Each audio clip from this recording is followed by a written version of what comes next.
సరే సరే, అందరం పెద్దోడి గదిలో పడుకుందాం. ఈరోజు వాడి శోభనం కదా, అసలే కొత్త. పక్కనుంటే ధైర్యంగా ఉంటుంది. పక్క నుండి దగ్గరుండి జరిపిద్దాం. పదండి.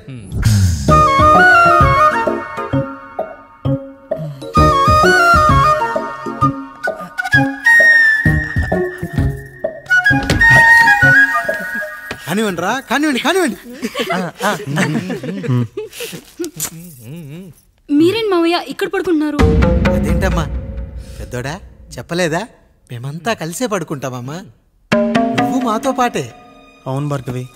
మీరు ఊరుకోండి. మీరు ఇక్కడ పడుకోవడం నాకు ఇష్టం లేదు మావయ్య.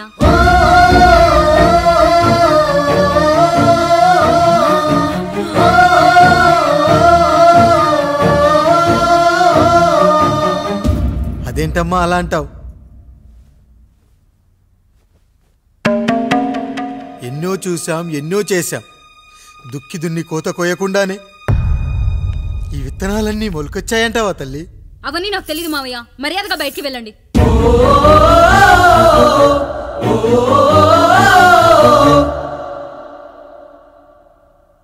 కనీసం ఆ మూలనైనా పడుకుంటామమ్మా. నువ్వైనా చెప్పరా పెద్దోడా? అంటే తను ఇబ్బంది పడుతుంది కదా నాన్న.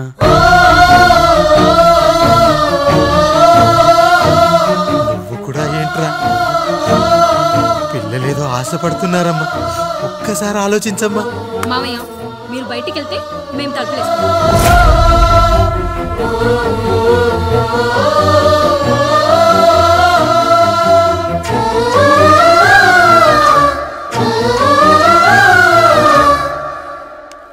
వేసుకోండి అమ్మా, వేసుకోండి. తలుపులు వేసుకోండి.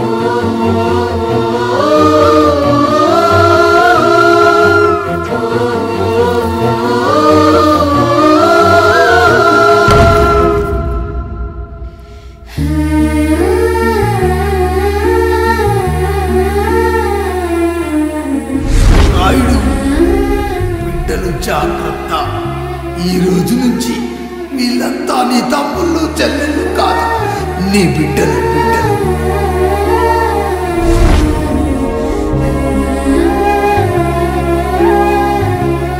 జానకి, ఏమండి? సావిత్రి, ఏమండి? లక్ష్మి, ఏమండి? మన గదిలోకి పదండి. ఇక నుంచి ఎవరి పిల్లలతో వాళ్ళ గదిలోనే పడుకోవాలి. ఇది ఈ రోజు నుంచి ఈ వంశానికి రాస్తున్న కొత్త శాసనం. అయ్యా అలా అనకండి అయ్యా. మీరు లేకుండా మేము ఎప్పుడైనా విడిగా పడుకున్నాం. అంతా కలిసే కదయ్యా పంచుకున్నాం. వెళ్ళరా వెళ్ళు. నీకు భార్య ఉంది, నీకు పడగది ఉంది. వేసుకోండి రా, మీరు వేసుకోండి. తలుపులు వేసుకోండి. మీరు కూడా ఏంటండి పిల్లలేదు? చిన్న పిల్లల వాళ్ళని ఉయ్యాల్లో ఆడించేటప్పుడు పక్కనే ఈ నాన్నకు కావాలి. బడికెళ్ళేటప్పుడు పక్కనే ఈ నాన్న కావాలి. గుడికెళ్ళేటప్పుడు కూడా పక్కనే ఈ నాన్న కావాలి. కానీ శోభనం గదిలో మాత్రం పక్కనే ఉంటానంటే బరువయ్యాను జానకి, బరువయ్యాను.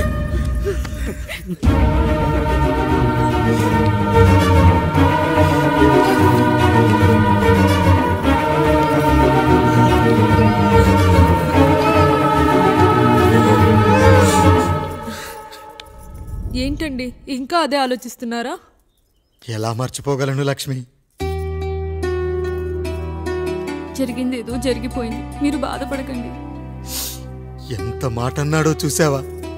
నా భార్య ఇబ్బంది పడుతుంది, బయటికెళ్ళండి నాన్న అన్నాడు.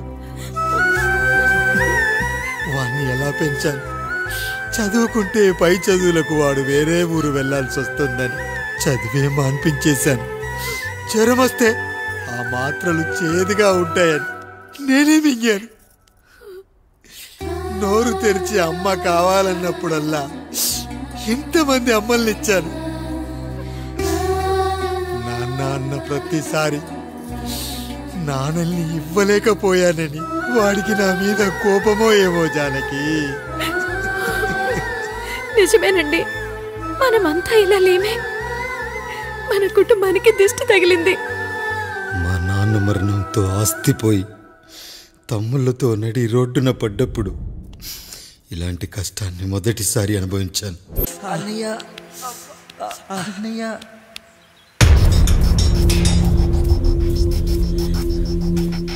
అయ్యా అయ్యా ఏంట్రా? రోడ్డు మీద కాలు కాలుతున్నా సరే తమ్ముళ్ళు చెప్పులు లేకుండా నడుస్తున్నారయ్యా, చెప్పులు లేకుండా నడుస్తున్నారయ్యా.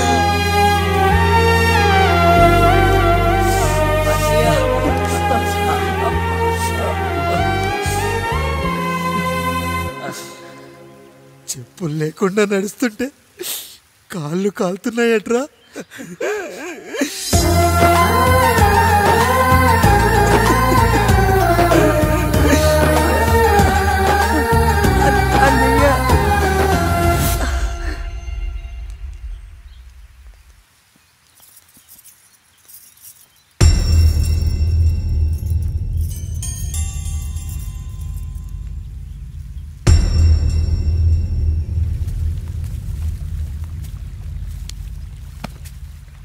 ఏరా కాముడు, అయ్యా బాధపడుతున్నావా? పెళ్ళేమైనా చేయమంటావా? వద్దులేండి అయ్యా, నాకు ఇది ఉందిగా చాలు, దీంతో నేను ఎలాగోలా సరిపెట్టుకుంటాను. దీనితో పాటు జీవితంలో నీకు ఓ తోడు కావాలి. రే గంటోడా అయ్యా, ఇక నుంచి కష్టాల్లో సుఖాల్లో వీడికి అన్నీ నువ్వేరా. మీరు శాసించాక నేను వేరే ఏదైనా ఆశించగలనా పెద్దయ్యా?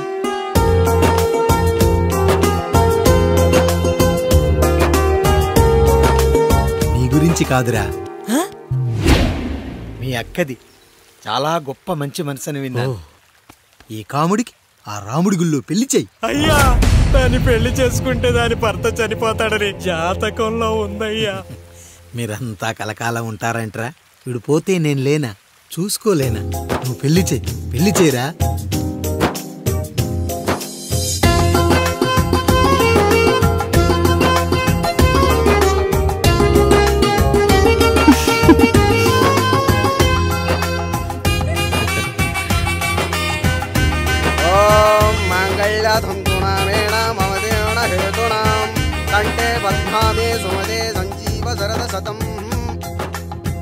అయ్యా, ఏంట్రా?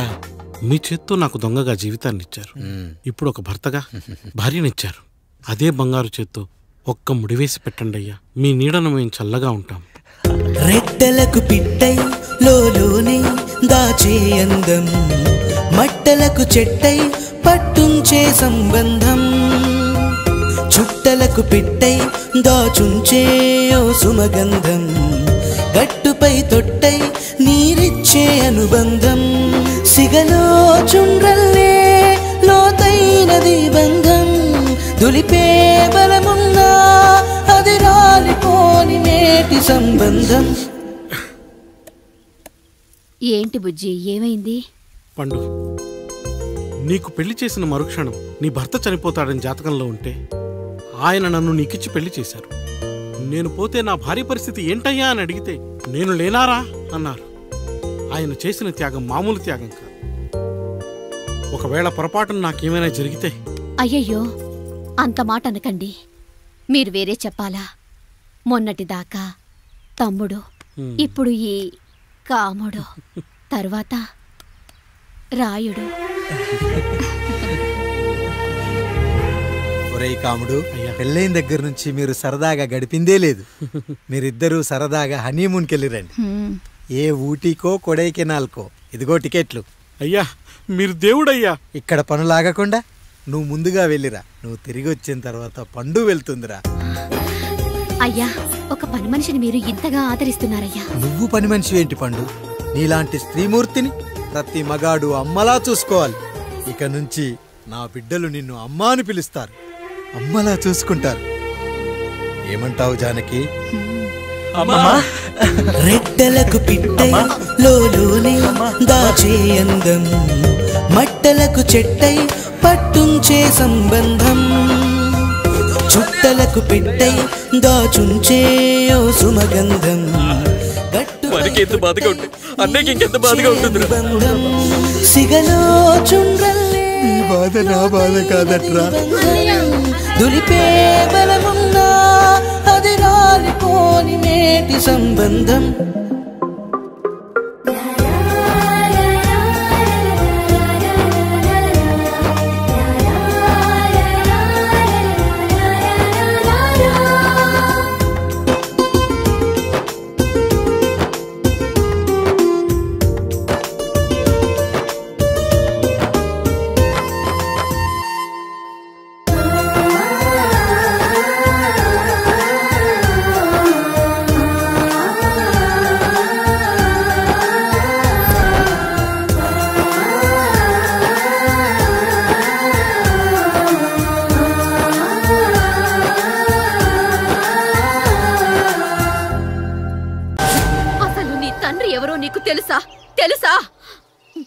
ఇదిగో ఈ కాముడేరా నీ తండ్రి.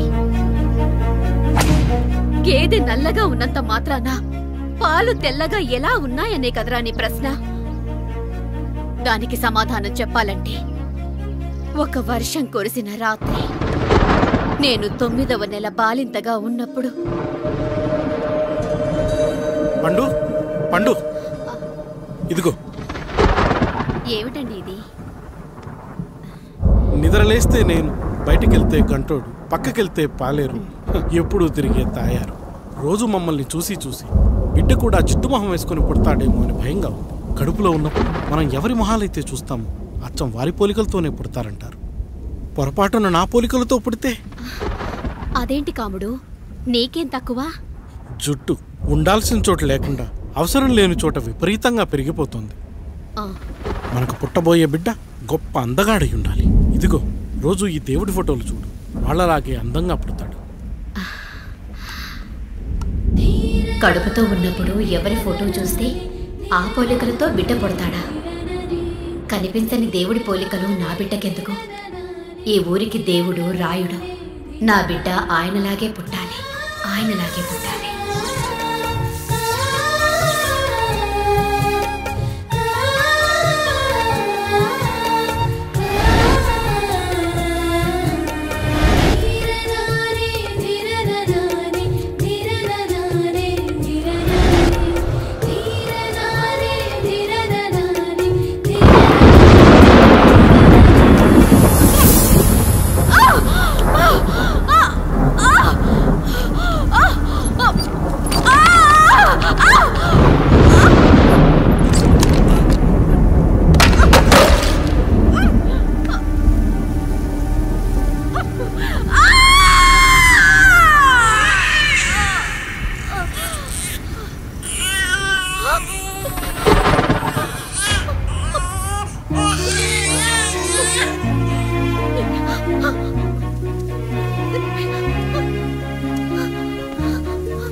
ఏంటి పండు ఇలా వచ్చావు?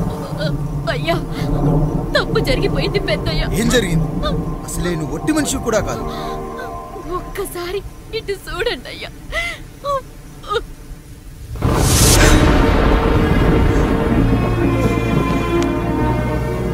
వీడేంటి అచ్చం నాలా ఉన్నాడు? అసలేంటి, ఎందుకు ఇలా జరిగింది? నువ్వు ఎప్పుడైనా చీకట్లో పంపు సైడ్ దగ్గరికి వచ్చావా? మరి అమలాపురంలో శివాలయం దగ్గర రత్నాలు నీకేమైనా అమ్మవుతుందా? పిఠాపురంలో పద్మ, రామాపురంలో లక్ష్మి, కాకినాడలో సుజాత. అయ్యో దేవుడా, అసలు ఇదంతా ఎలా జరిగింది పండు? అయ్యా, ఇదంతా కాముడి వల్లే అయ్యా, కాముడి వల్లే. కాముడా? కాముడు కుటుంబానికి నాకు ఏం గుర్తు రావట్లేదే. ఎన్నని గుర్తు పెట్టుకోగలను నేను మాత్రం? అయ్యా, అది కాదయ్యా.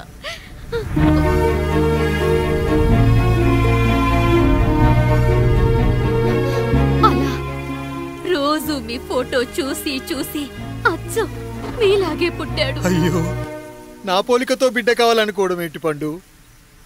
నువ్విలా చేయడం ఏంటి పండు? పోలికల కోసం ఫోటోలు ఎందుకు చూసావు పండు? అందుకే కదయ్యా ముందు ఆ డైలాగ్ చెప్పాను, తప్పు జరిగిందని. ఇప్పుడు ఏం చెయ్యాలయ్యా? స్వచ్ఛమైన మన ప్రేమను ఈ పాడులోకం అర్థం చేసుకోదు. కనీసం మీ ఇద్దరి జీవితం బాగున్నా ఆనందపడేవాని. వీణ్ణి ఇక్కడ ఉంచొద్దు పండు, బయటికి పంపించు. బయటికి పంపించి బాగా చదివించు, గొప్పవాణ్ణి చెయ్యి. వీడికి అయ్యే ఖర్చంతా నేనే భరిస్తా. అవసరమైతే ఆ డబ్బు కాముడి జీతంలో కట్ చేద్దాం. అయ్యా, వెళ్లే ముందు వీడికొక పేరు పెట్టండి అయ్యా. వీడు ఇంకో రాయుడు, అంటే ఇంగ్లీష్లో అండ్ రాయుడు, అండ్ రాయుడు.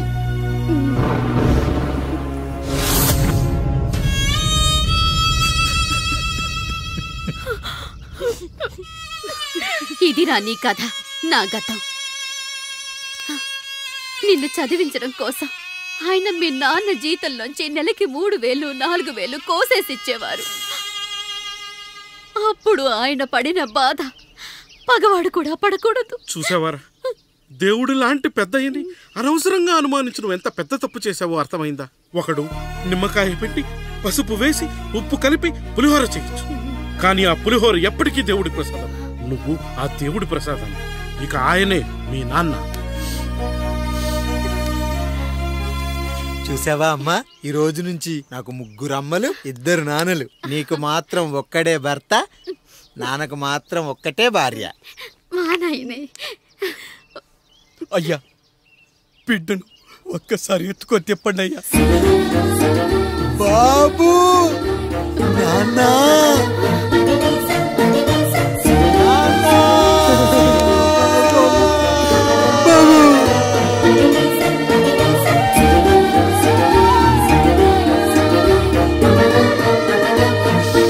నన్ను క్షమించు నాన్న. ఇప్పటికైనా నిజం అర్థం చేసుకున్నావు.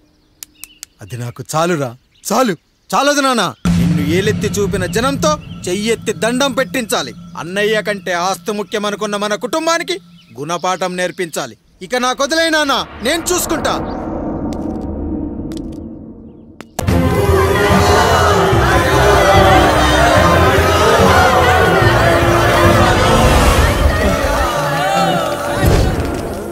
ప్రజల్లారా, నా బిడ్డల్లారా, నా జీవితం మీకే అంకితం.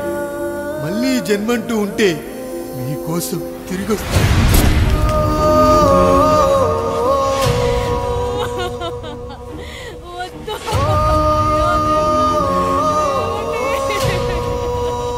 వద్దయ్యా, వద్దు, వద్దయ్యా, వద్దయ్యా.